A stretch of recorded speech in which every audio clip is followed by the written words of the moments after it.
Bien, amados, que el Señor les bendiga de una manera especial en esta noche. Estamos comenzando el estudio de Apocalipsis. Estamos comenzando una serie acerca del libro de Apocalipsis. Los lunes en la noche estaremos conectándonos en vivo, Dios mediante, cada lunes en la noche a partir de esta semana a las 8 de la noche para juntos aprender acerca del libro de Apocalipsis, estudiando en orden cada capítulo. Así que yo no sé usted, pero yo estoy emocionado por esta experiencia de juntos aprender acerca del libro de Apocalipsis.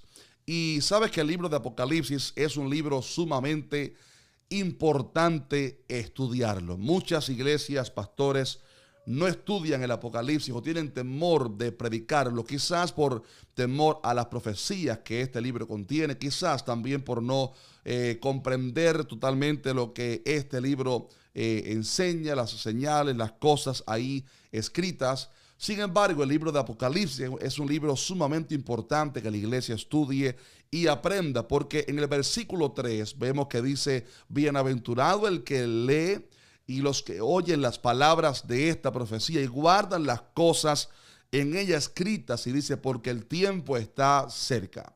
Es importante estudiar el libro de Apocalipsis porque es el único libro de la Biblia que menciona la bendición para aquel que lo lee. Es también importante porque ese libro contiene todas las profecías acerca del tiempo del fin, profecías que aún no se han cumplido, pero que creemos que pronto se cumplirán. Y también es importante porque creemos que es un libro muy relevante para estos tiempos, pues el tiempo está cercano y creemos que Cristo viene pronto. Así que por esto creo que es muy importante que la iglesia de este tiempo estudie, lea, crea en el libro de Apocalipsis para saber qué es lo que se viene y cómo estar listos. Y es por esto que, aunque a finales del año pasado, año 2023, lanzamos muchos videos relacionados con el libro de Apocalipsis para que así el pueblo pudiera conocer acerca de las profecías que explicamos en el libro que el Señor me permitió escribir, Apocalipsis, ya disponible de hecho en Amazon y en casi todas las librerías de Latinoamérica. Aún así me siento en la obligación, el deber y en la responsabilidad puesta por el Espíritu Santo de en estos lunes de la noche explicar un poco acerca del libro de Apocalipsis en orden, capítulo por capítulo. Así que es un estudio sumamente importante, a veces profundo, a veces estaremos hablando de cosas más sencillas, otras un poco más profundas, pero de seguro que juntos aprenderemos mucho. Así que compartan estos videos porque vamos a aprender mucho en estos lunes en la noche. Muy bien. Vamos a comenzar en esta primera clase de Apocalipsis, en este primer estudio, estudiando, valga la redundancia, el primer capítulo de Apocalipsis para de esta manera introducir el tema a este libro escatológico tan importante. Y quiero comenzar leyendo el capítulo 1 de Apocalipsis. Hemos dispuesto la pantalla para que juntos podamos leer mientras que estamos mirando el video, y la palabra dice así en Apocalipsis capítulo 1 versículo 1 en adelante: la revelación de Jesucristo que Dios le dio para manifestar a sus siervos las cosas que deben suceder pronto, y la declaró enviándola por medio de su ángel a su siervo Juan, que ha dado testimonio de la palabra de Dios y del testimonio de Jesucristo y de todas las cosas que ha visto. Y dice aquí la palabra: bienaventurado el que lee y los que oyen las palabras de esta profecía y guardan las cosas en ella escritas. Y dice: porque el tiempo está cerca. Esto es lo que queremos hacer en esta noche, estudiar algunos aspectos de este capítulo número 1, porque no podemos estudiar los siguientes capítulos sin primero introducir el tema de Apocalipsis. Así que quiero estudiar con ustedes algunos aspectos importantes que se nos muestran en este primer capítulo de Apocalipsis. Lo primero que leemos, que quiero hacer notar con ustedes en este primer capítulo de Apocalipsis, es como el apóstol Juan nos habla un poco de su contexto. ¿Dónde estaba Juan en ese momento? ¿Qué estaba haciendo? ¿Cómo es que Juan recibió las profecías de Apocalipsis? Vemos en los versículos 4 en adelante que el apóstol comienza, o mejor dicho, versículos 9 en adelante, que el apóstol comienza a narrar cómo sucedió la visión de Apocalipsis y cómo él recibió la revelación. Y es cuando dice en el versículo 9: yo, Juan, vuestro hermano y copartícipe vuestro en la tribulación, en el reino y en la paciencia de Jesucristo, estaba, y aquí viene el primer aspecto, estaba en la isla llamada Patmos por causa de la palabra de Dios y del testimonio de Jesucristo. Vamos a dejarlo ahí para explicar algunos aspectos importantes de por qué Juan, el apóstol Juan, se encontraba en la isla de Patmos. Sabemos por la palabra que el imperio romano fue el mayor enemigo quizás de la iglesia primitiva en sus inicios, luego de que los fariseos también persiguieran el evangelio en Jerusalén. Pero en toda el Asia Menor, el imperio romano descargó su furia contra la iglesia y hubo varias persecuciones o varias olas de persecución. Y la segunda de ellas, que inició el emperador Domiciano entre los años 81 y 96 después de Cristo, tuvo como víctima, por llamarlo así, a este apóstol Juan, que está escribiendo este libro de Apocalipsis. Hay una creencia demostrada en varios libros históricos, algunos la creen, otros no, pero se cree que el apóstol Juan, antes de ir a Patmos, fue de hecho sentenciado a que muriese en una caldera de aceite hirviendo, pero se dice que milagrosamente este no murió y que la caldera de aceite hirviendo no tuvo poder sobre él, por lo cual fue entonces enviado el apóstol Juan a la isla de Patmos, una isla donde eran enviados todos los enemigos del imperio romano para que murieran en esta isla lentamente, en un lugar que se dice que era de solamente 12 kilómetros de largo por 5 de ancho, una isla rocosa, desierta, sin arroyos, sin árboles, ni tierra fértil, y enviaban ahí a los enemigos del César para que fueran muriendo lentamente, y ahí enviaron al apóstol Juan para que éste muriera entonces desterrado en la isla de Patmos. Sin embargo, la palabra nos hace saber en el versículo 10 algo poderoso, y es cuando dice el apóstol Juan: yo estaba en el Espíritu en el día del Señor, y entonces dice: y oí detrás de mí una gran voz como de trompeta. Vemos que el apóstol Juan dice que él estaba en el Espíritu.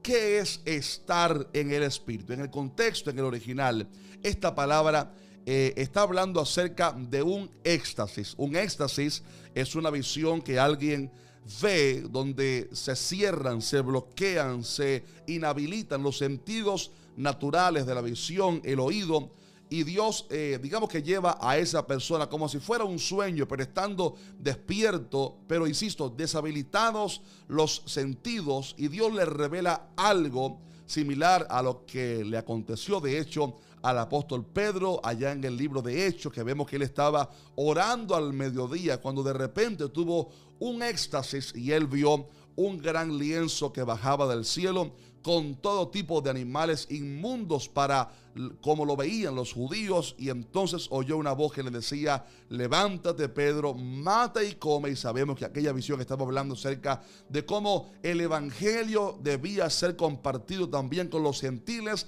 a los cuales los judíos antes llamaban inmundos, pero a los cuales Dios había capacitado a través de su misericordia y su gracia, para que también la revelación del evangelio fuera manifestada a nuestros oídos y a los corazones de todo aquel que no era judío, pero que creía que tendría la posibilidad, al escuchar el evangelio, de creer en Cristo Jesús para entonces ser salvo. Y esto es precisamente lo que le está aconteciendo al apóstol ahora Juan en la isla de Patmos, cerca del año 95 después de Cristo, mucho tiempo después, obviamente, del inicio de la iglesia primitiva. Ya había muerto, de hecho, habían muerto muchos de los apóstoles del Señor, muchos cristianos habían muerto ya.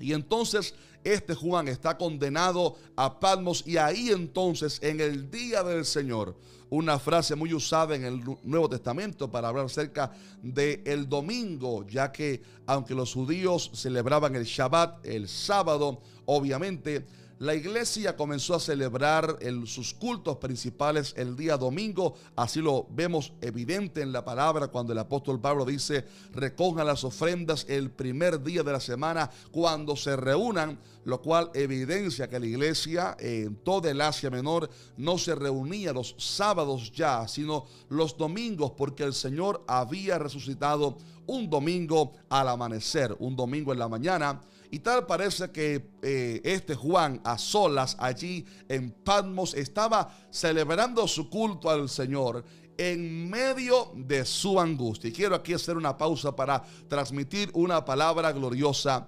Cuando aprendemos a adorar a Dios a pesar de la circunstancia, cuando aprendemos a elevar nuestras manos y bendecir al Señor a pesar de nuestro contexto, hay cosas gloriosas que suceden ahí que nos habilitan para poder tener revelación de cosas mayores. Es lo mismo que le pasó a Pablo y a Silas, que estaban presos, sin embargo, allá en Filipos, pero comenzaron a medianoche a cantar salmos e himnos al Señor. Y dice la palabra que los presos los oían, y entonces algo especial aconteció, y es que la cárcel se estremeció, pero sobre todo aquel carcelero fue salvo, porque él hizo la mayor pregunta que debe hacer una persona: ¿qué debo hacer para ser salvo? Y entonces le dijeron: cree en el Señor Jesucristo y serás salvo tú y tu casa. Qué bueno cuando aprendemos a bendecir a Dios, cuando hemos madurado en la fe y no dejamos que la circunstancia nos opaque nuestra alabanza, no dejamos que nuestras circunstancias opaquen nuestra fe, porque servimos a Dios por fe, y la fe está en el espíritu, no en el alma donde están las emociones. Por eso las convicciones y nuestra alabanza a Dios no tienen nada que ver con nuestras emociones. Juan estaba preso en la isla de Patmos, pero él estaba adorando, parece, a Dios, cuando de repente entra en un éxtasis para tener la mayor revelación que jamás alguien había tenido. Una visión, un éxtasis, una revelación, una visión donde Dios le manifestaría todos los eventos que iban a acontecer en el futuro. Y así comenzó el libro de Apocalipsis, con Juan en Patmos adorando a Dios, cuando entonces entra en éxtasis y Dios le revela una visión maravillosa. Antes de explicar qué fue lo que Juan comenzó a ver en visiones, o sea, las profecías, quiero hablar acerca de los detalles que él describe acerca de Cristo Jesús, porque en el versículo 10 el apóstol Juan está diciendo: yo, Juan, vuestro hermano, versículo 10, yo, Juan, estaba en el Espíritu en el día del Señor. Y dice: y oí detrás de mí una gran voz como de trompeta que decía: yo soy el Alfa y la Omega. Gloria a Dios. ¿Alguien lo conoce? El primero y el último. Escribe en un libro lo que ves y envíalo a las 7 iglesias que están en Asia: a Éfeso, Esmirna, Pérgamo, Tiatira, Sardis, Filadelfia y Laodicea. O sea, Juan de pronto entra en el éxtasis, y cuando él entra en el éxtasis, lo primero es que él escucha detrás de sí. Él aún no ha visto nada, pero él escucha una voz como de trompeta que le dice: yo soy el Alfa y el Omega, el primero y el último. Y entonces cuando él se da vuelta, dice aquí el versículo 12, voy a subrayarlo para que usted pueda verlo. Versículo 12: y me volví para ver la voz que hablaba conmigo, y vuelto, dice, vi 7 candeleros de oro. Y en medio de los 7 candeleros, esto es glorioso, subráyalo ahí, a uno semejante al Hijo del Hombre. Vi a uno semejante al Hijo del Hombre. Permítame hacer una pausa aquí para explicar algo poderoso. El apóstol Juan había visto a Cristo Jesús en su cuerpo de carne antes de su muerte. Él caminó con él pudo ver sus milagros, él pudo verlo cara a cara. Él también vio su cuerpo hecho pedazos, hecho un monstruo por nuestros pecados a tal nivel que la palabra dice en la profecía de Isaías que él perdería toda hermosura, toda apariencia hermosa, porque aquellos látigos romanos, aquella caña golpeada en su cabeza, dejarían en él una imagen realmente triste y terrible, por lo cual Juan pudo ver su cuerpo sangrante ahí en la cruz del Calvario. Juan también pudo ver a Cristo resucitado con un cuerpo como el de resurrección, el cuerpo de resurrección con el cual Cristo se levantó. Pero Juan ahora ve a Cristo ya ahora no bañado en sangre, ya no lo ve crucificado, ya no lo ve con su cuerpo hecho pedazos, rasgado por nuestros pecados. O sea, él no está viendo ya esa imagen del Calvario. Ahora ve al mismo Hijo del Hombre con el cual él había caminado, pero con un cuerpo glorificado, un cuerpo lleno de gloria y majestad, un cuerpo que mostraba, que impactaba tanta luz que Pablo o Saulo de Tarso, cuando el Señor se le reveló, dijo él que el Señor se le apareció con una gloria, una luz tan grande que sobrepasaba, dice la palabra, el resplandor del sol. ¿Cómo habrá sido la gloria de este Jesús que se le manifestó a Saulo un día y ahora se le está mostrando al apóstol Juan en visión, el Cristo glorificado? Y es que Cristo murió, sí, en vergüenza, todo lleno de sangre, pero la palabra dice que por cuanto él se humilló hasta lo sumo, Dios también lo exaltó hasta lo sumo y le dio un nombre que es sobre todo nombre, para que en el nombre de Jesús se doble toda rodilla y toda lengua confiese que Jesucristo es el Señor, para gloria de Dios Padre. Si lo crees así, escribe un fuerte amén en los comentarios. Cristo murió en vergüenza, porque decía la palabra, maldito el que sea crucificado en un madero, así se conocía. Pero Cristo se hizo maldición para que nosotros fuéramos hechos bendición, santificados, purificados. Pero Él se levantó al tercer día, ascendió al cielo, se sentó a la diestra de Dios Padre y ahora, revestido de gloria y majestad, se le presenta al apóstol Juan allí en Patmos. Y cuando él se da vuelta para ver la voz que le hablaba, él ve a Cristo Jesús. Pero hay unos detalles poderosos, algunas descripciones maravillosas que Juan describe, o sea, algunos rasgos y aspectos que él ve en Cristo, que él los describe, y el Espíritu Santo inspira a Juan para escribir estas cosas, porque lo que Juan describe de Cristo en esta visión tiene un significado poderosísimo. Así que preste por favor atención a estos 6 o 7 aspectos que Juan menciona acerca de Cristo Jesús, y él los revela en los versículos 11 en adelante, cuando él, versículo 11, el Señor se manifiesta a Juan como el alfa y la omega, cuando la palabra nos dice en el versículo 10, yo estaba en el Espíritu en el día del Señor, y entonces oí la voz de uno que como de trompeta que me decía, yo soy el alfa y la omega. Lo primero que Juan describe acerca del Señor es que Él se presenta como el yo soy.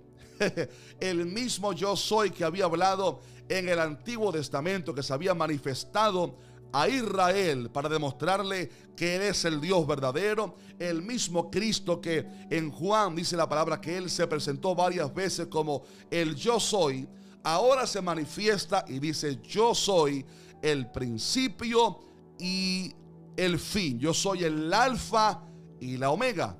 Alfa y omega son la primera y última letra del alfabeto griego. Por esto, cuando el Señor se manifiesta como el alfa y el omega, Él está diciendo: yo soy el principio y el fin. Yo soy el primero y yo soy el último. Y aquí está hablando sobre dos aspectos fundamentales. Uno de ellos acerca de la eternidad de Cristo, como veremos a continuación, pero también acerca de algo poderoso, y es que Cristo Jesús, oiga esto, es el principio, el fin y el centro de la Escritura. Una de las cosas maravillosas que demuestran que la Biblia es la palabra de Dios es que toda la Biblia habla acerca de Cristo Jesús. A Él lo vemos en Génesis, cuando la palabra dice que Dios, cuando vio que el hombre había pecado y que el hombre se hizo delantales de hojas de higuera, dice la palabra que Dios entonces los vistió con pieles de animales. Y para que Dios vistiera a Adán y a Eva, que habían pecado, con pieles de animales, tuvo que haber un sacrificio.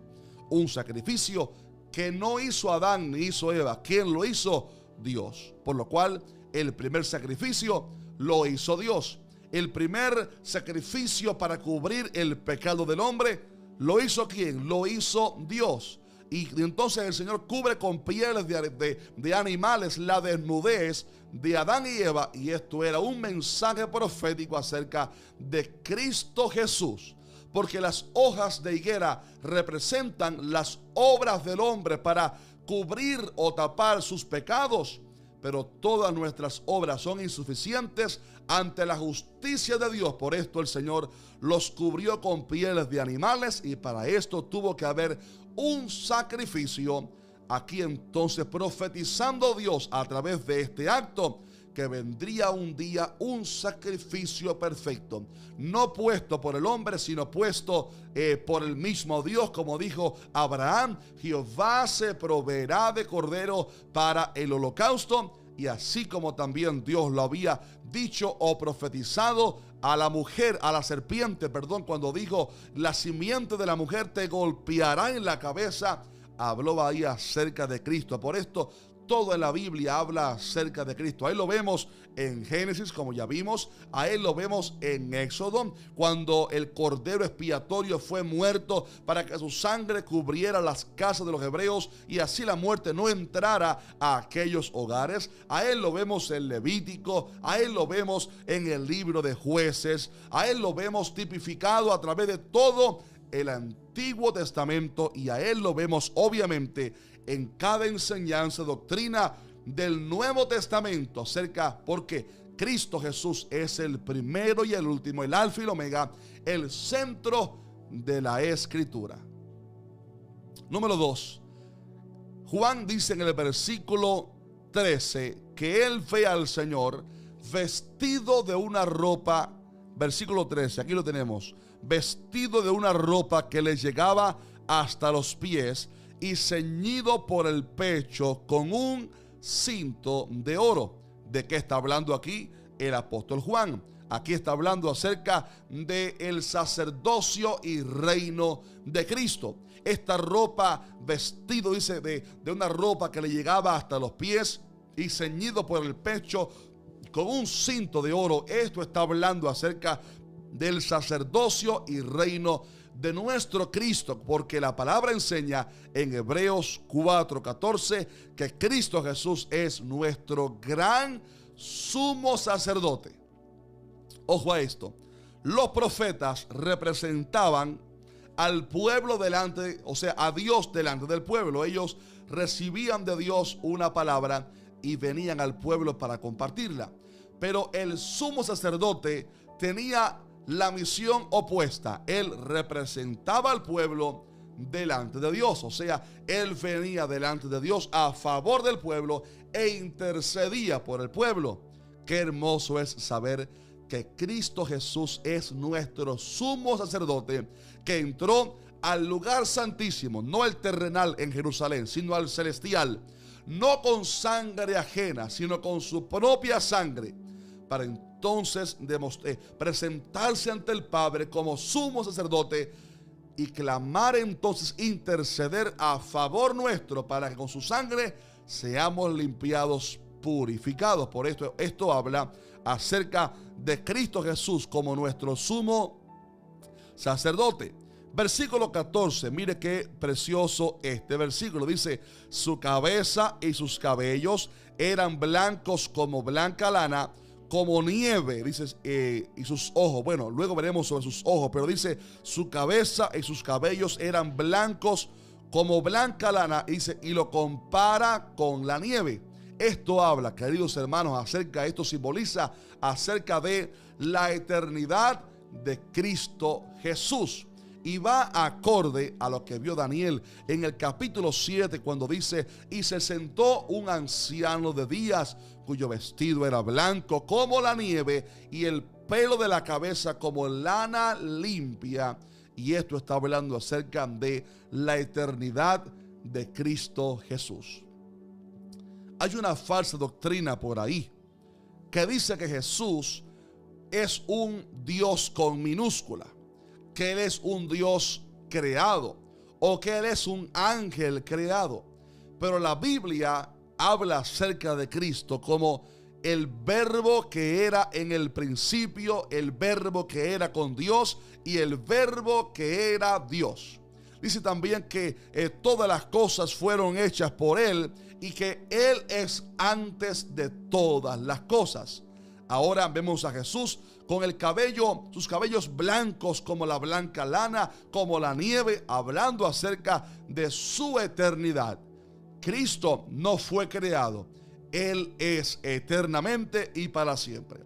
Él fue, Él es y Él será por siempre. Por eso la palabra enseña que Cristo Jesús es el Cordero de Dios, ya destinado desde antes de la fundación del mundo. Por esto, el que está en Cristo ha puesto su fe en el Cristo verdadero. El que ha creído en Jesucristo ha creído en el Mesías verdadero, aquel que es el alfa y el omega, el principio y el fin, no un ángel cualquiera. Él es Dios sobre todas las cosas. ¿Cuántos pueden alabar a Dios por eso? También ahí en los comentarios. Versículo 14, mire qué profundo esto. Dice también: y sus ojos eran como llama de fuego. Y sus ojos eran como llama de fuego.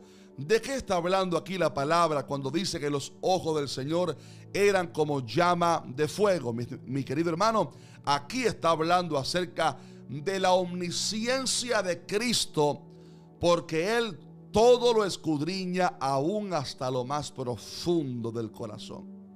Juan 2:25 dice la palabra que Él no tenía necesidad de que nadie le diese testimonio del hombre, pues Él sabía lo que había en el hombre. También a un Natanael, el Señor dijo: he aquí un verdadero israelita en el cual no hay engaño. Y Natanael dijo: ¿de dónde me conoces, Rabí? Y Jesús le dijo: desde antes que Felipe te llamara, cuando estabas debajo de la higuera, te vi. Y esto habla obviamente acerca de cómo Cristo es aquel que tiene sus ojos como llama de fuego. Él todo lo escudriña, aún hasta lo más profundo del corazón.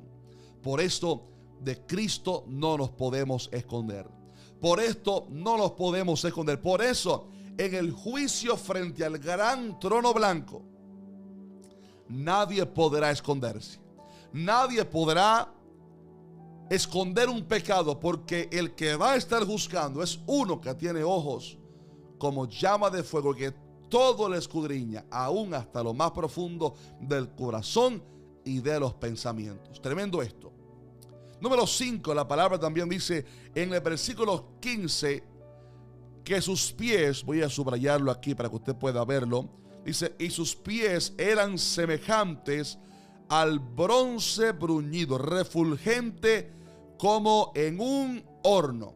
Aquí lo que Juan está hablando es que los pies del Señor tenían la apariencia como de bronce bruñido, un color rojizo, y es curiosamente el mismo color que tenía la serpiente de bronce que Moisés levantó en el desierto. Aquella serpiente de bronce, porque recuerden que serpientes habían brotado desde la tierra para morder al pueblo que había pecado, pero Dios dijo: Moisés, levanta una serpiente de bronce, ponla bien alta, y cualquiera que haya sido mordido por la serpiente y mire a aquella serpiente de bronce, dice la palabra, vivirá. Y esto estaba hablando acerca de Cristo, porque en Juan capítulo 3 Jesús le dijo a Nicodemo: es necesario nacer de nuevo. Y este preguntó: ¿cómo es posible? ¿Cómo puede hacerse esto? O sea, ¿cómo puedo nacer de nuevo? Y Jesús le dijo: así como Moisés levantó la serpiente en el desierto, así es necesario que el Hijo del Hombre sea levantado, para que todo aquel que en él cree no se pierda, mas tenga vida eterna. Lo cual indica que aquella serpiente de bronce, color rojizo, hablaba acerca del sacrificio y muerte de Cristo Jesús, el cual sería hecho pecado por nosotros, aunque nunca había hecho pecado. Al que no conoció pecado, por nosotros Dios lo hizo pecado, lo castigó por nuestros pecados, para que entonces la justicia de Dios, que es mediante la gracia y la fe, fuera impartida a nosotros, pero no sin antes el sacrificio de Cristo Jesús en la cruz del Calvario. Por esto Juan ve que los pies del Señor eran como el bronce bruñido, rojizos. Los pies del Señor refulgentes, dice, como en un horno. Y esto hablaba acerca del caminar de prueba de Cristo Jesús en el Calvario. Él llegó a ser autor de eterna salvación a través de la cruz. Por esto la palabra dice: por lo que padeció, aprendió la obediencia. Y así como él se humilló, entonces Dios lo exaltó. El caminar de Cristo hacia la cruz del Calvario, la vía dolorosa, como dice aquel cántico, fue de dolor, fue de lágrimas, fue de sangrar por nuestros pecados. Y todo esto hablaba acerca de su sacrificio en la cruz del Calvario. Él ciertamente murió. No fue una pantomima, no fue un drama, no fue un show, no fue algo falso que hizo Dios, una pantomima. No, ciertamente Jesús sufrió, Cristo sufrió por nuestros pecados. Pero gracias a ese sacrificio y a ese sufrimiento, nosotros somos salvos. Por esto la palabra dice que Él nos miró en la cruz del Calvario, cuando dice la palabra: por el gozo puesto delante de Él, sufrió la cruz. O sea, Cristo sufrió la cruz porque estaba mirando proféticamente lo que acontecería en el futuro. Millones de personas como usted y yo, que seríamos salvos a través de esa sangre derramada. Bendita sangre, gloriosa sangre, la sangre de Cristo Jesús. ¿Cuántos pueden darle ahí en sus lugares un fuerte aplauso a Dios y escribir un fuerte amén en los comentarios? Aleluya. En penúltimo lugar, en el versículo 10, el apóstol Juan habla acerca de la voz del Señor, y es cuando él dice: oí detrás de mí una gran voz como de trompeta. Aquí él menciona la voz de Cristo como voz de trompeta. También en el versículo 15 habla de su voz cuando dice: y su voz, aquí está, y su voz como estruendo de muchas aguas. Dice también versículo 16: en su diestra 7 estrellas había, y de su boca salía una espada aguda de 2 filos. Así que Juan dice sobre la voz del Señor, número 1, que era como de trompeta. Número 2, que era como estruendo de muchas aguas. Y número 3 dice que sale de la boca del Señor, él lo observa, una espada aguda de 2 filos. Y todo esto está hablando sencillamente acerca del poder y la autoridad de Cristo Jesús cuando él habla. Una vez en esa noche, cuando vinieron al huerto de Getsemaní para tomarlo preso, el Señor preguntó: ¿a quién buscáis? Ellos dijeron: a Jesús de Nazaret. Y Jesús dijo: yo soy. Y cuando él dijo yo soy, dice la palabra que todos retrocedieron y cayeron a tierra por el poder y autoridad de aquella palabra de Cristo Jesús.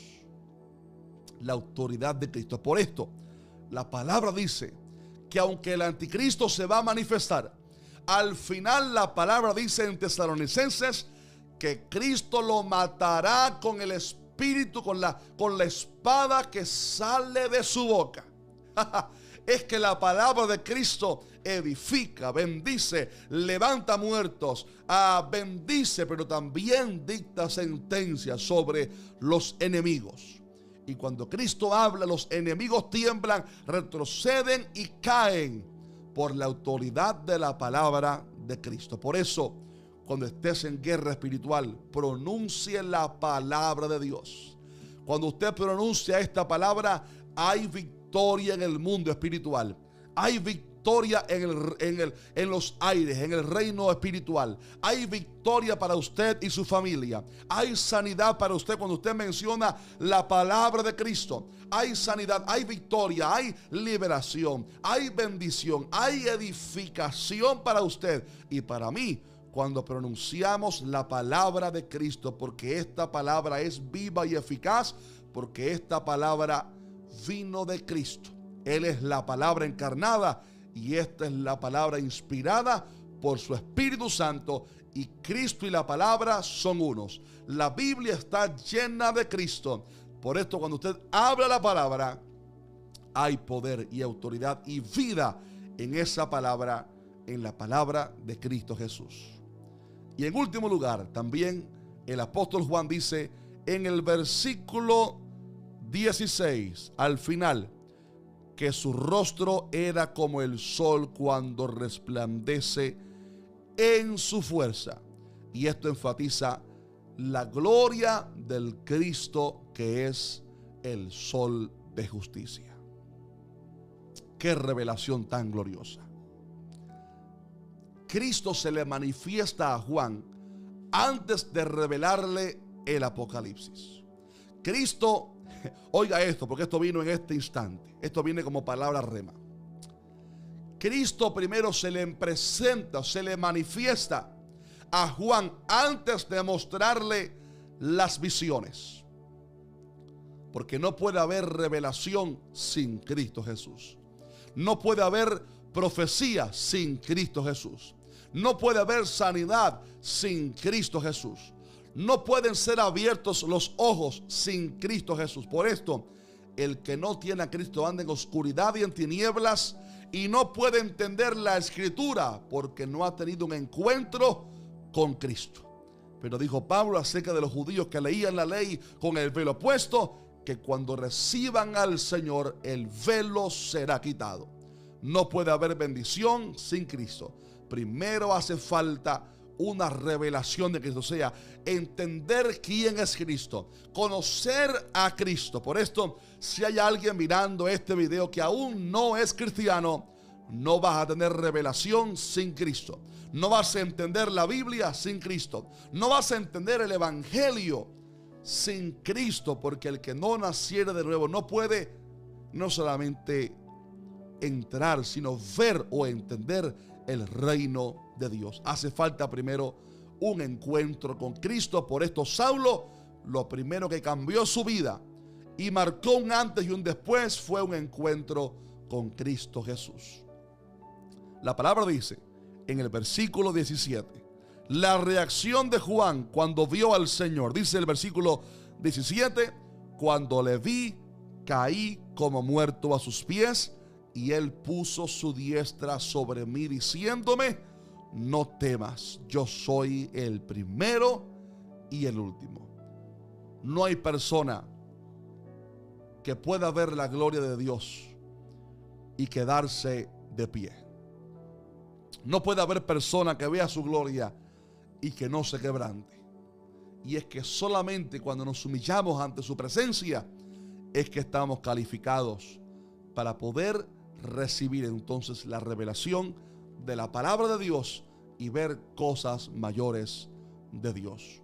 Ahora bien, hay un tercer y último aspecto que comparto con ustedes en esta noche, antes de finalizar esta primera clase o primer estudio del libro de Apocalipsis, y es el propósito que este capítulo número 1 de Apocalipsis dice acerca de por qué el Señor, o sea, el propósito por el cual el Señor se le manifestó a Juan. Y hay dos razones. En primer lugar, en el versículo 11, el Señor le da las directrices a Juan de por qué estaba recibiendo aquella visión, cuando el Señor le dice: escribe en un libro lo que ves y envíalo a las 7 iglesias que están en Asia: a Éfeso, Esmirna, Pérgamo, Tiatira, Sardis, Filadelfia y la Odisea. Los primeros 3 capítulos del libro de Apocalipsis van destinados a 7 iglesias que había en el Asia Menor. En las siguientes clases aprenderemos por qué razón Dios permitió que estas iglesias estuvieran involucradas aquí en este libro tan profético y qué simbolizaban aquellas iglesias. Pero sí, eran 7 iglesias reales de aquel momento, a las cuales sí, también el Señor les envía un mensaje muy especial para su momento y contexto, aunque insisto en que había un mensaje profético escondido ahí. Pero la segunda razón por la cual el Señor le muestra estas visiones, o la revelación en general de Apocalipsis a Juan, nos lo dice primero en el versículo 1, cuando dice: la revelación de Jesucristo que Dios le dio para manifestar a sus siervos las cosas que deben suceder pronto. Y también en el versículo 19, el Señor le dice al apóstol Juan: escribe las cosas que has visto y las que son y las que han de ser después de estas.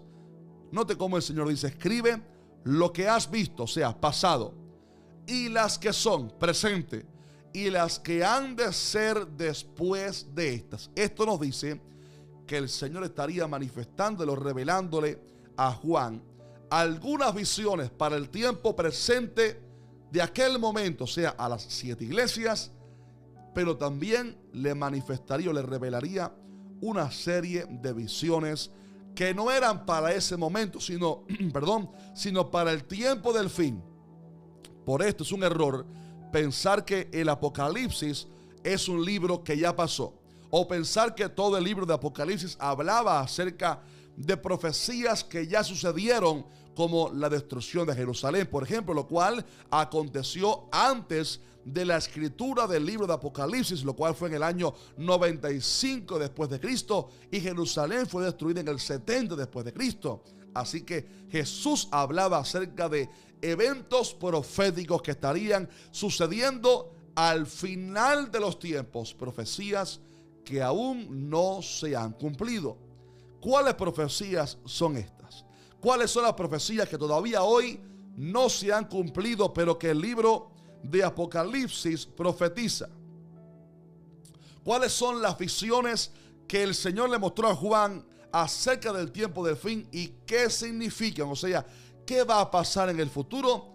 En los próximos videos de estos lunes en la noche, en las próximas clases, estaremos enseñando acerca de los siguientes capítulos del libro de Apocalipsis, y ahí aprenderemos todo lo que el Señor le mostró al apóstol Juan acerca de las profecías del fin. Así que anímese, conéctese cada lunes en la noche a las 8 de la noche, hora de Miami, porque esta serie de enseñanzas se está poniendo poderoso.